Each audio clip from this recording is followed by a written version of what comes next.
Hello, everybody. You are listening to the Natural Healing Show for UK Health Radio. I'm your host, Catherine Carrigan, medical intuitive healer and Amazon #1 bestselling author. You can find out more about me and my work at catherinecarrigan.com and unlimitedenergynow.com. While you're there, visit my newsletter and sign up for my newsletter so you can find out more about how you can heal yourself naturally. Now, today we're going to be talking about near-death experiences. And, speaking to people who've gone through a near-death experience can inform us and help us to have insight and wisdom into our lives. So our guest today is Kerry Clancey. Kerry lives in Bali, a very beautiful place. You can find out more about her and her work at kerrythehealer.com. Welcome, Kerry Clancey.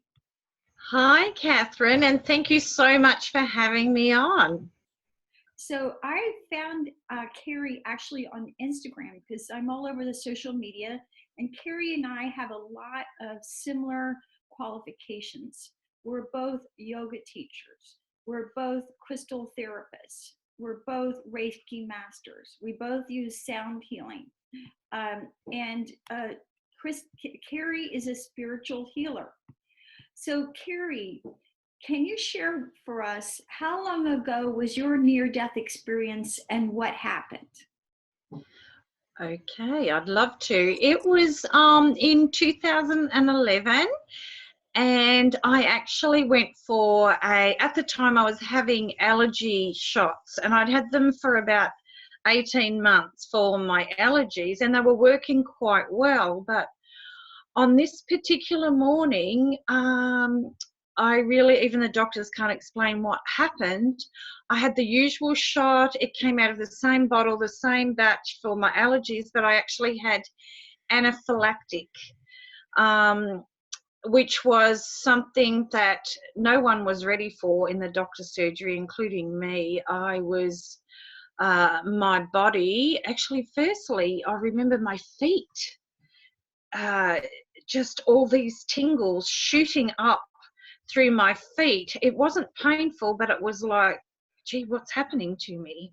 My feet feel really funny. And I actually said that to the doctor sitting with me, and I said, my feet feel really funny. It's unusual. And then it was within, I would say, seconds, I had horrific pain right through my body, and it was like I lost all control of my body, and I only just had enough time to say to the doctor, my back is hurting and I've got pain right through my body. And he sort of said, over on the bed, which was only a short distance away, and that was it. It was like something took over my body. That's how I described the experience. I now know different, but it was like I can't even move. I can't open my eyes. My body is in so much pain. I found out later from the doctors the pain is caused from when when our vital organs start shutting down from the anaphylactic and the rush of blood to try and keep you alive. That's what causes the pain. So I was lying there, and I could hear the doctors and nurses touching me, and like touching my face, touching my hand, and saying my name, but I was unable to do anything. Like they were saying things like, Kerry, open your eyes, can you talk, this sort of thing, but I couldn't. I had no control. I'd lost all control of everything. And then the pain sort of dissipated, and I knew that they'd given me injections, and afterwards I knew I had received 3 injections, but I had no idea what they were. But what happened next was I glided lightly out of my body, looking down at the doctors and nurses working on me. And that sounds like a bit of a cliche, because that's what I guess a lot of people would say if they had a near-death experience or have gone, passed over or crossed over and then briefly and then came back. However, it's what happened next. So it was like I was transitioning into layers. So the next I don't know, moment, I guess, or I don't know, there seems to be no time up there. It just sort of happens. I was with my 3 children who were nowhere in the room. One was actually interstate, so they were nowhere near where I was at the doctor's. And I was with them, and the 3 of them were like lined up, like in order of age. They're young adults, but they're in order of age.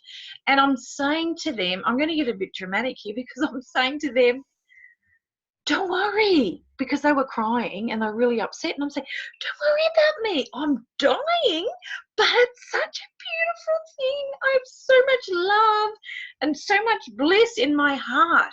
It's hard for me to explain to you what's happening as I'm dying, but it's so beautiful.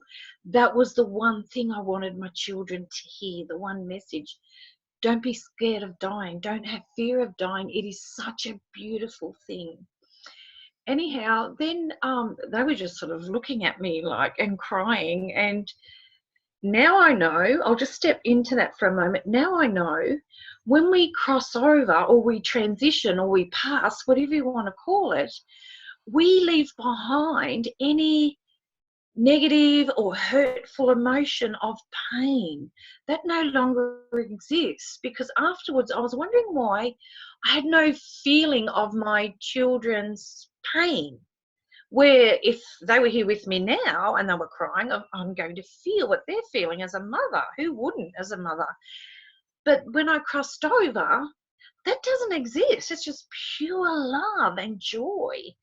It's such a beautiful, beautiful thing, an experience to have.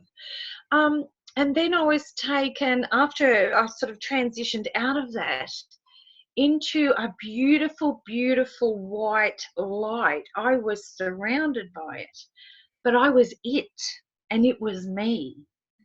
And at the time, I didn't know what all of this meant, but now my research, my experiences with others, talking to other healers around the world, and just connecting with many, many people, and reading in the research that light is actually what we come into this life with. And science has now proven with, I guess, modern technology, that as soon as the egg and the sperm meet, there's a little spark of light. And when I sort of saw that, I thought, oh my God, there's the light. So we come in with it, we go out with it, but it's the in-between. It's like, for me to explain this, and if I was talking to one of my clients, for example, it would be to explain it in a way, we're here to live a life of joy and love. We're not here to experience pain, but that pain comes in because that's our choice, our belief that we have to have that, or the fear of something. But in my experience and what I've learned now is, when I release the fear, I mean, there's nothing, I think, more fearful than dying. That's something that we all sort of, I think, have in the back of my mind. It's something we're scared of. I am no longer scared of dying. I don't fear that, which has made me a very strong, I guess, person. However, it's what I teach to others, to let go of that fear, not just about death, but about everything, because that's what's holding us back. To live a life of purpose and who we are.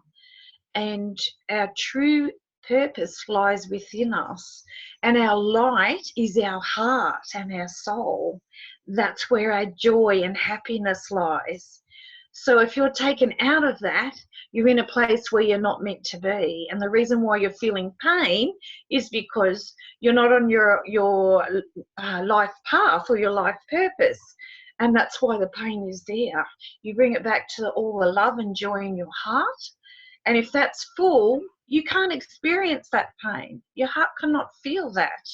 And I believe that's how I found my purpose in healing, because I was a social worker before I had the near-death experience. And it wasn't like overnight I became a healer. It was like overnight I could not go back to that life, because I knew there was something else for me.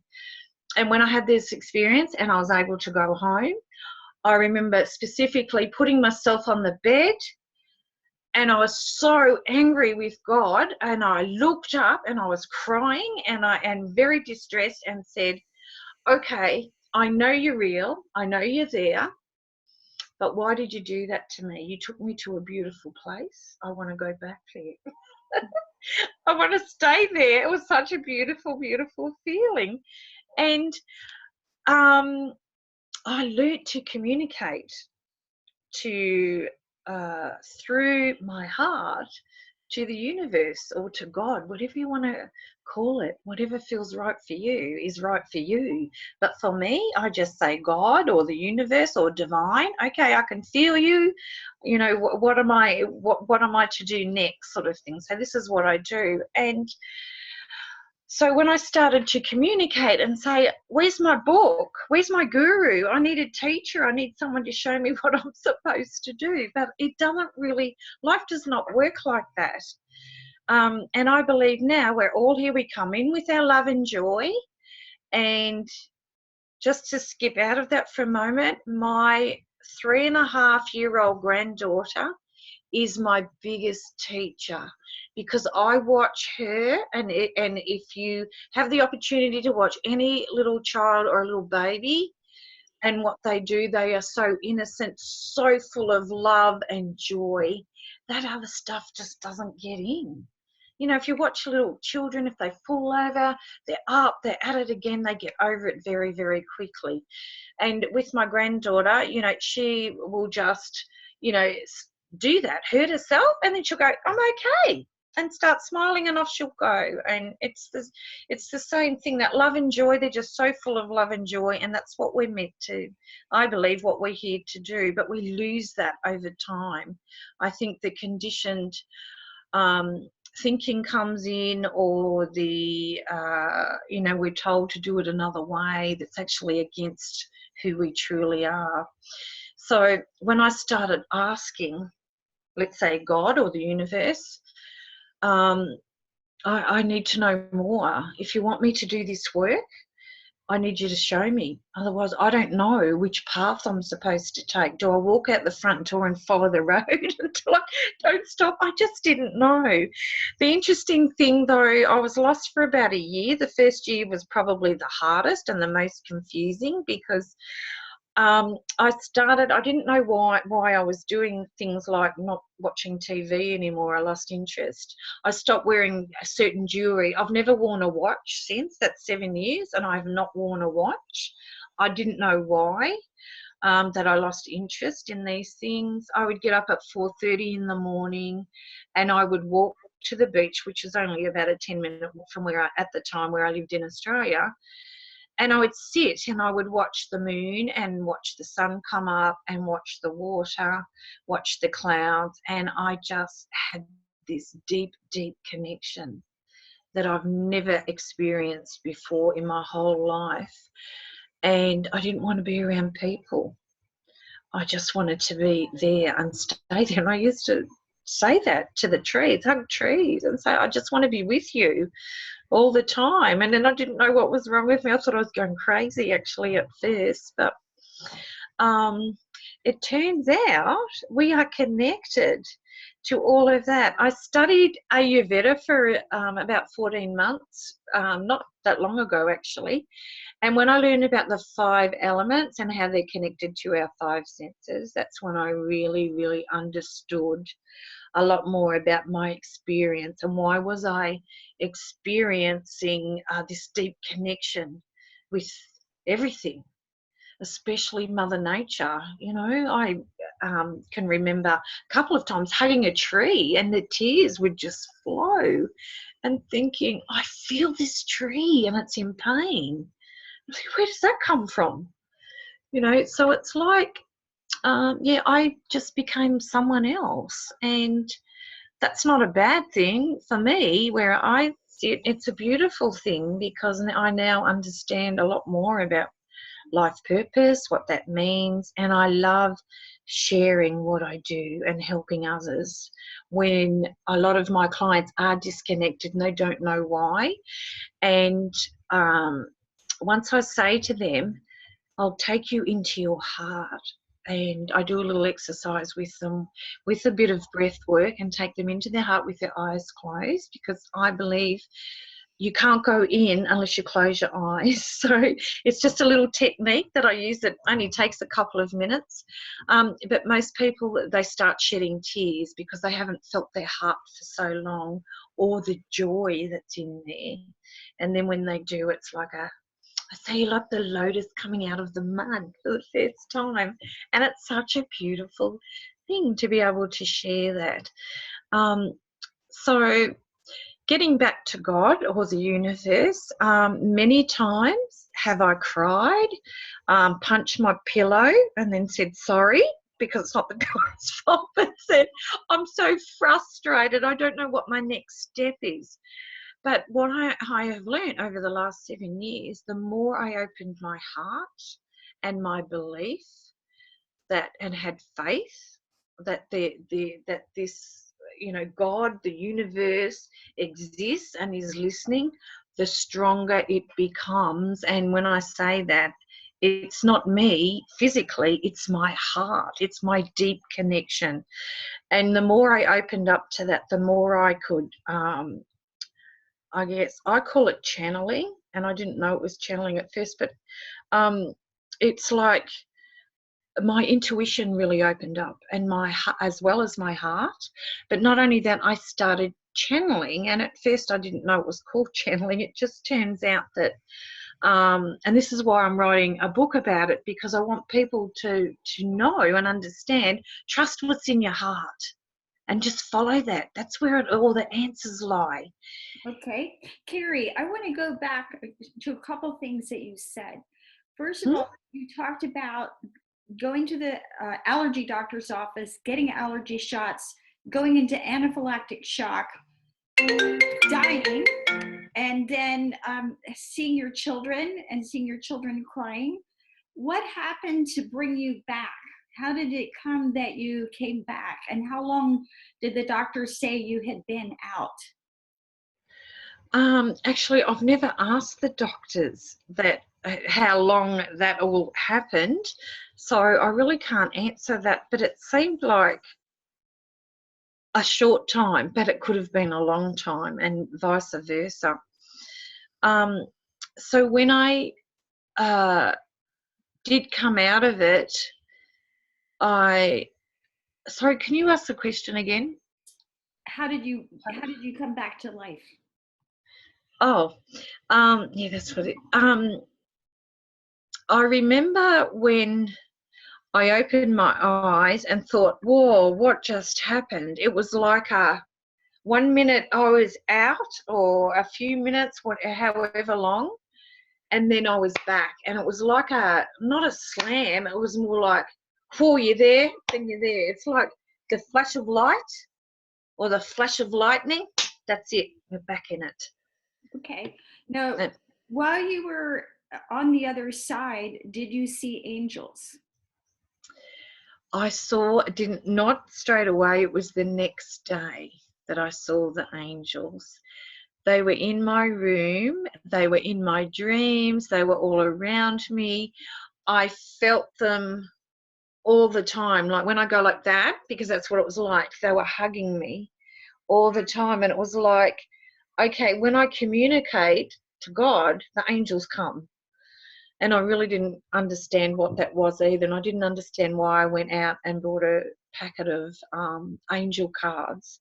And then all of a sudden I could read what these angel cards meant. So I started just sharing that with friends. And I had friends knocking on my door, can you do a reading? Like I just do it I expected nothing. I just did it because I thought, wow, what is this? And it grew from there. I don't know if you can see, but I have my beautiful angel behind me here. My angels come with me everywhere, because I used to feel them and see them with me all the time, but it's like anything. I actually saw my grandparents as well. They were in the room, they were with me. And what happens is, and you're getting my side of the story here, but I think over time, as more and more, I'd call them deities or spirit, well, the more that come in, then others sort of step back. That's how I feel. And it was the same with the angels and my grandparents. Now, my grandparents were with me for months, and so were the angels. And then as other spirits came in, so did they sort of step back, but they still come in, especially in meditation. There's a couple of different modalities of meditation which I use, but one is very, very powerful, and it's called Ananda Mandala meditation. And what happened in Bali here at Yoga Barn was very, very profound. A few months after my near-death experience, I was just on my computer, and like all these things, things that didn't make sense were happening to me, but I'm on my computer, and then all of a sudden I get this like inner knowing that I have to go to Bali and I have to go to Ubud, and I didn't know why, and I have to go on this date, and I go, oh, okay. It's like me communicating with something inside me, but there's two of us. And now I know what that is. That was my heart, my soul communicating with this other person. And then I had to work it out that, oh, that's me. That's the new me. It was sort of like that, if you understand what I'm trying to say. But okay. And so for our audience, I just want to share that if you want to see photographs of angels, because Kerry and I both have had experiences with angels. And if you want to see photographs of angels, if you go to catherinecarrigan.com, I have a huge page with maybe 50 different photographs of angels. So if you go to catherinecarrigan.com and look on the front page on the left, there's a link where you can see photographs of angels. Also, one of my 8 books, What is Healing, has a picture of an angel floating over my orchids in my studio. So they're definitely real, and you can sense them. It's my experience that you have angels, and they're here to guide you every step of the way, and you can listen to them. So Kerry, you mentioned earlier that you have a method of helping people connect into their heart. Can you guide our audience into that? And remember that a lot of our audience is just going to be listening. So I think a lot of people experience the feelings of loneliness and disconnection and isolation. So help our audience connect into their heart. Okay. What I would normally do is ask the person to close their eyes. As I mentioned before, that's the way to go in. And then I actually do the heart, put my hand on their heart and their lower tummy and get them to start slowly breathing. And then I guide them, and as I'm guiding them, I'm saying things like peacefully, calmly, gently, breathing into your lower tummy. And then maybe 3 or 4 times I say that, and then I bring that breath up into their heart. And then with their eyes gently closed, I say to them, now take that breath into your beautiful, beautiful heart, and visualize your heart, any shape or form that's right for you, and whatever color comes to mind is right for you. And then I start getting them to communicate to their heart. For example, depending what's going on with the person or where they're at, I will say things like, now I'd like you or invite you to say to your heart, I love you and I'm here for you. And then I'll take it to the next step, and I might say something like, now you can ask your heart, what is it that it wants to tell you? What does it want you to hear? And they've still got their eyes gently closed. And then when I do get them to open their eyes, I say to them, because by then I've taken my hands away, I'll say, now show me where you felt that. And every time they will touch their heart. And I say, there's your beautiful, beautiful heart. You've just connected back to you. And that's yourself, your true being, the true who you are. They go, is that it? Like, they get really, I love it because they, just watching them, I go, wow, all these tears and, and these hugs, and yeah, it's such a beautiful thing. And I guess for me, that's what I'm here to do. I believe I had that experience to show me about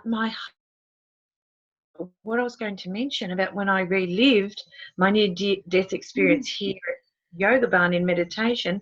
Buddha actually came to life.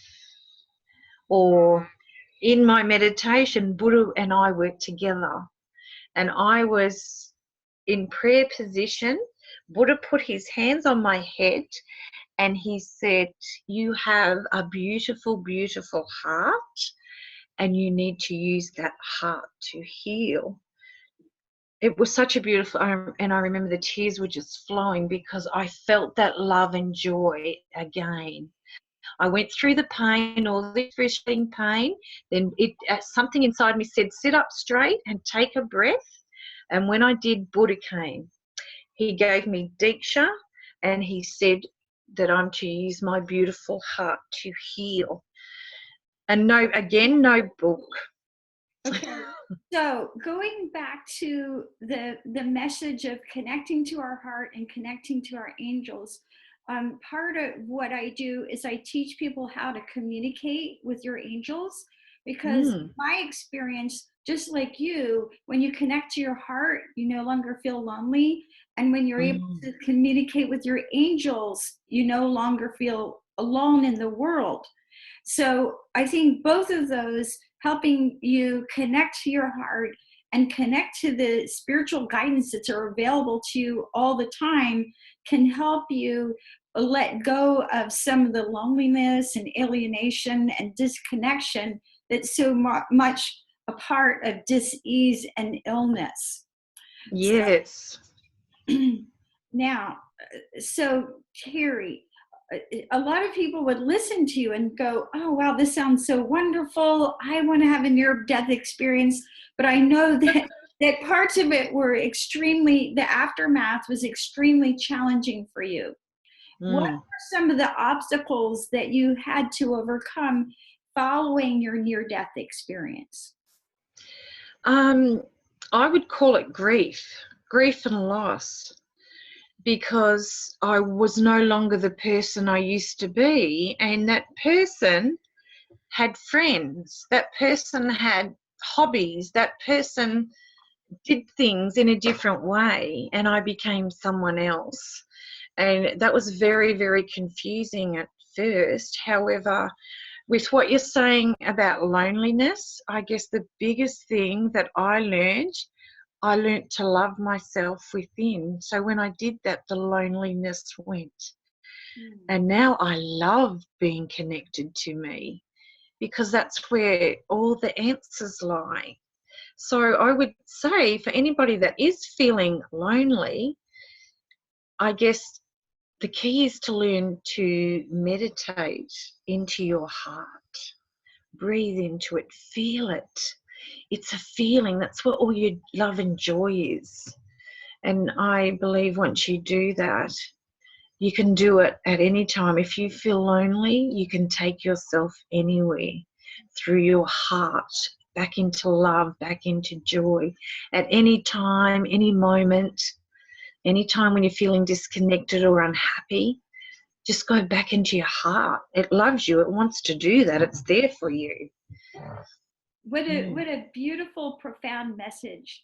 So if you, based on, your 7 years of experience since your near-death experience, what are some of the major lessons that you learned that you feel can help people heal themselves at a deep level based on what you went through?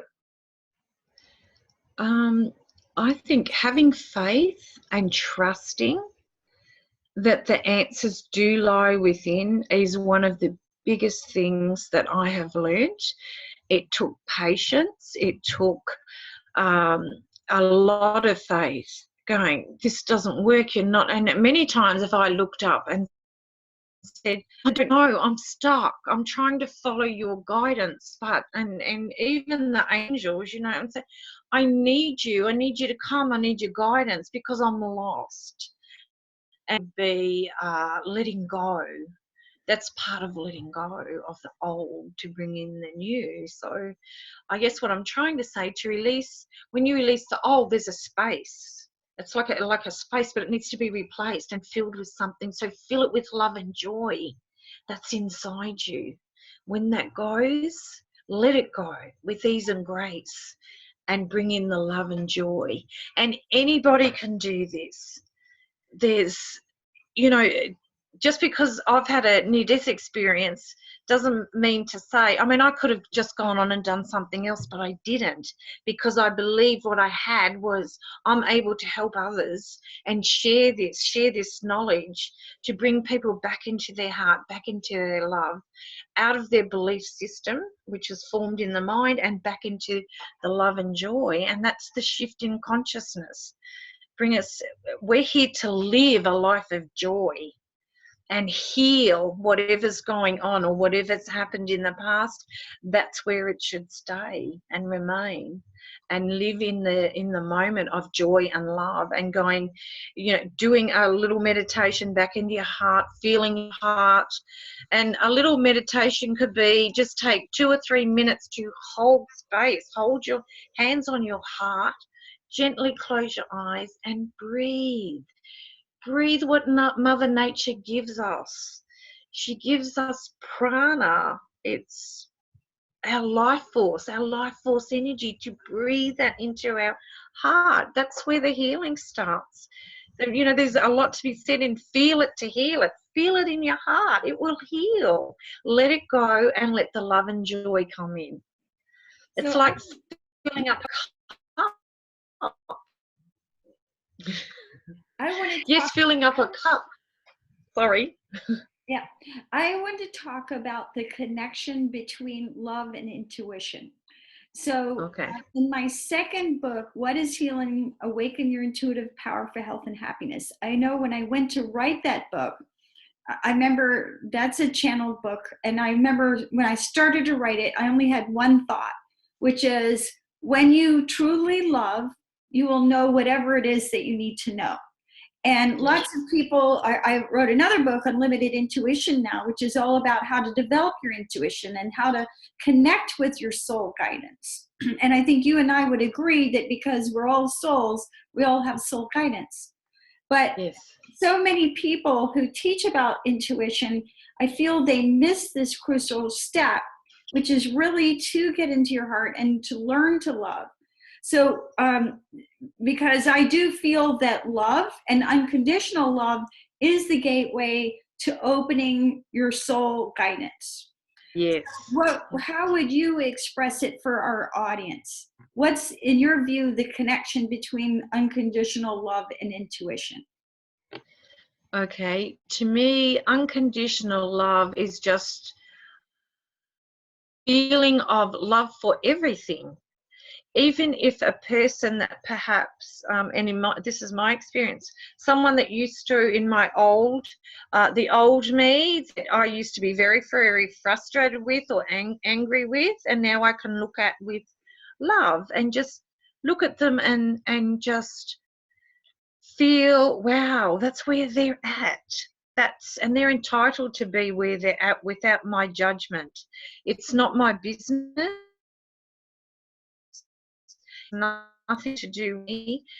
That is unconditional love, but it's also respecting, and not just people, but everything, Mother Earth, everything on the planet, every living being, you know, the animals, that they feel and they have emotions just like us. We just need to make that connection and understand it. And when our heart is opened and it's unconditional, that's when we just look and we observe and we feel whatever that is going on for that, whether it be, you know, a tree or a plant or an animal of any description, you know. And there's a lot out there on social media now about, you know, you might see a chicken with a pig and the pig now becomes the mother of the chicken, or, you know, or the baby elephant is now with a ram. You know, I've seen that on a video.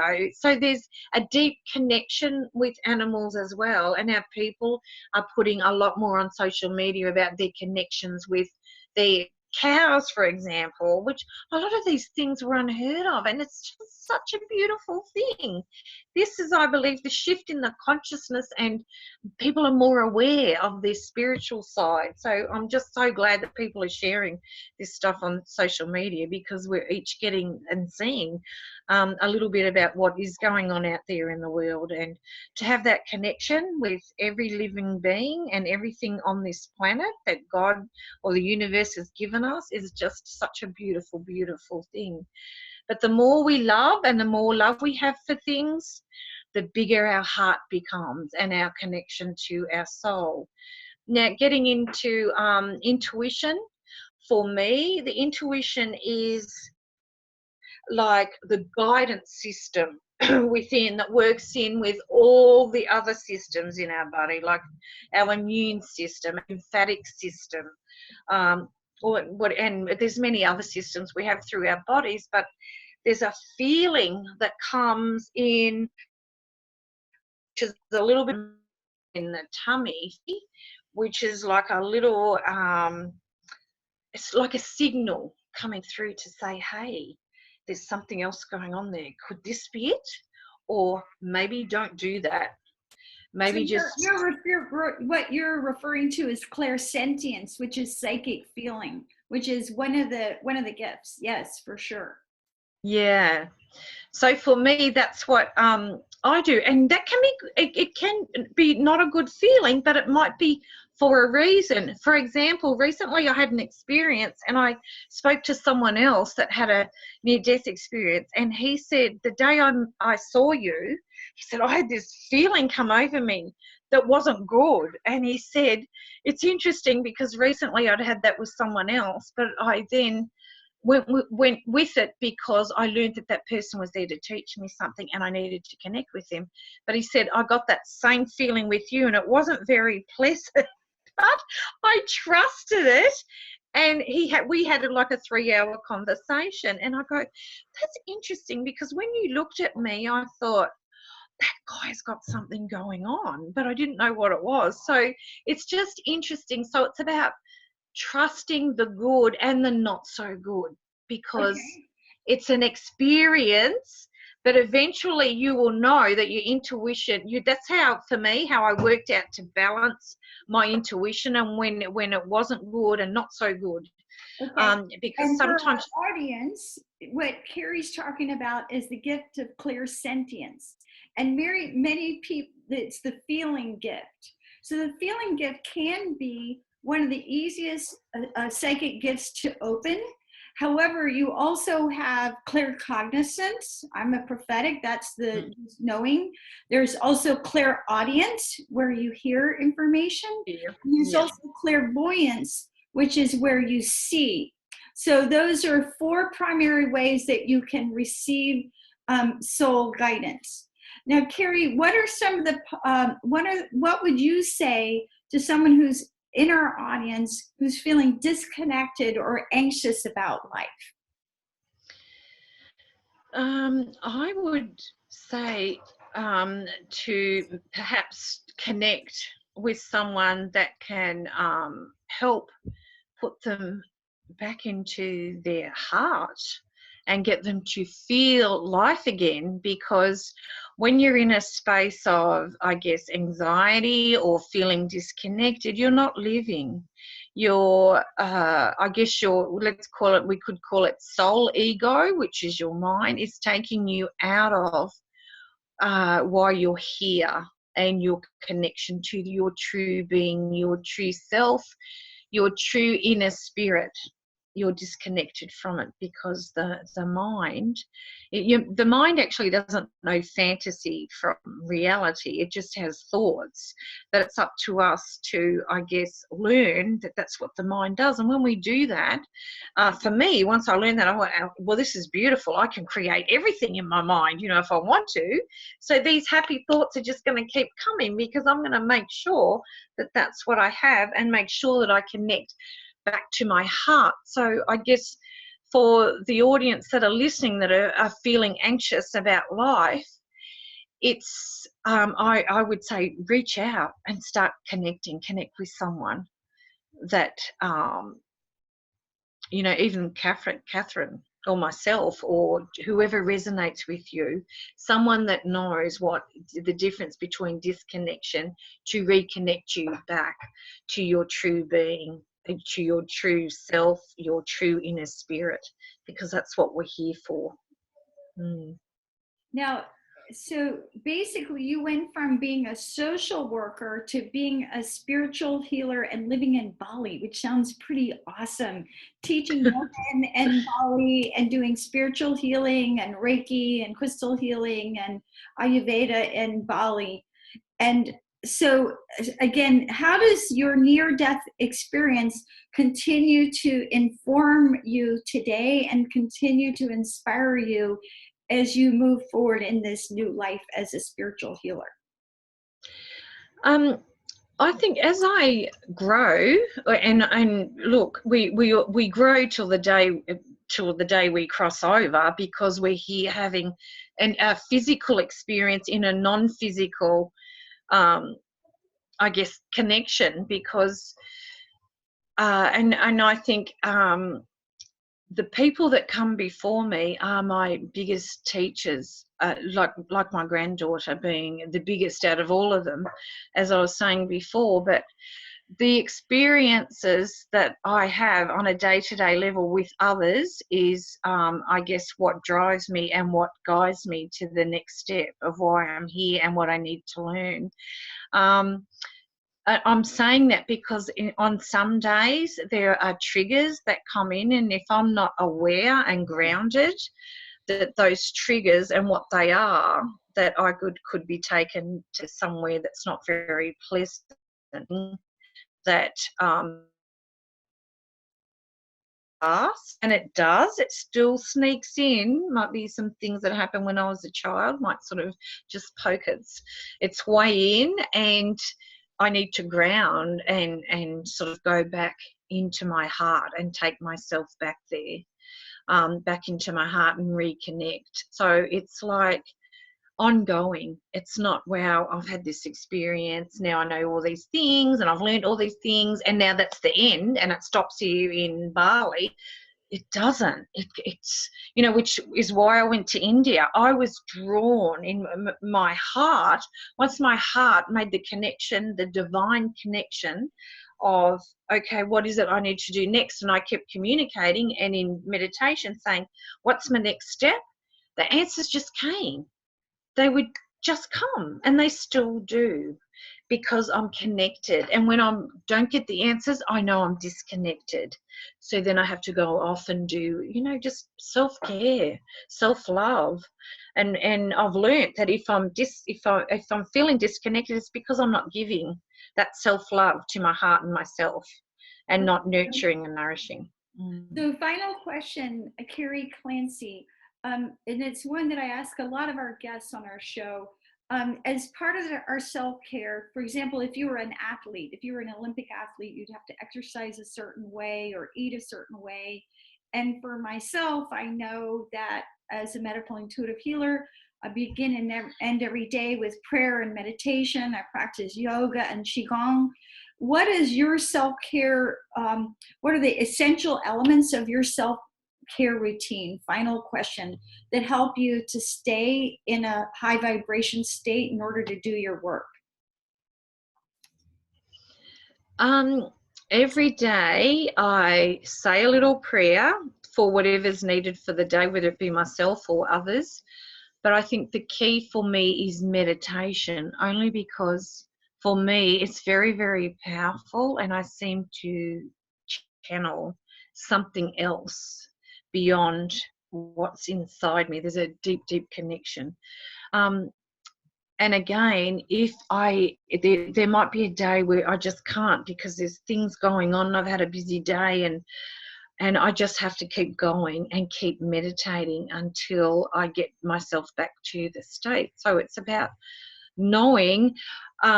Actually, I came up with only this name about 2 days ago because someone mentioned, oh, in my toolbox. And I go, that sounds very tradey, like very masculine. And I go, let's call it a treasure chest where we put all our golden gems, and our crystals and pearls can go in there as well. And they are the things that we use, like meditation, or if you like doing a yoga, or for me, I like swimming as well. I like to be in the ocean. So different things that I pull out and think, well, okay, I've gone and done that, but I'm still feeling a little bit off balance. Okay, I'll go off and do a yin yoga class maybe, because I'm finding, for me, when I'm disconnected, I lose a lot of energy very quickly. But once it's back, I have a lot of energy. And the things that are slow and with ease and grace are the things that will lift my energy and reconnect me back. So I'm very careful about, with there's so many different modalities of yoga out there today. So Hatha and yoga are my favourites. And any meditation, whether it's your own, you can make up your own if you're using your breath and understanding that your breath is your life force. Make your own. Make it your own. And there's plenty of... Clancey. Kerry is a spiritual healer living in Bali.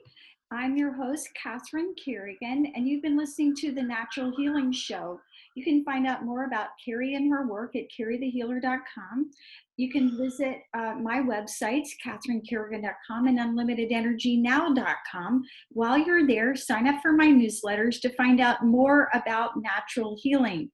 And remember, when you connect into your heart and listen to your angels, you're going to feel guided and protected. Thanks so much for listening to The Natural Healing Show, and we'll see you next time.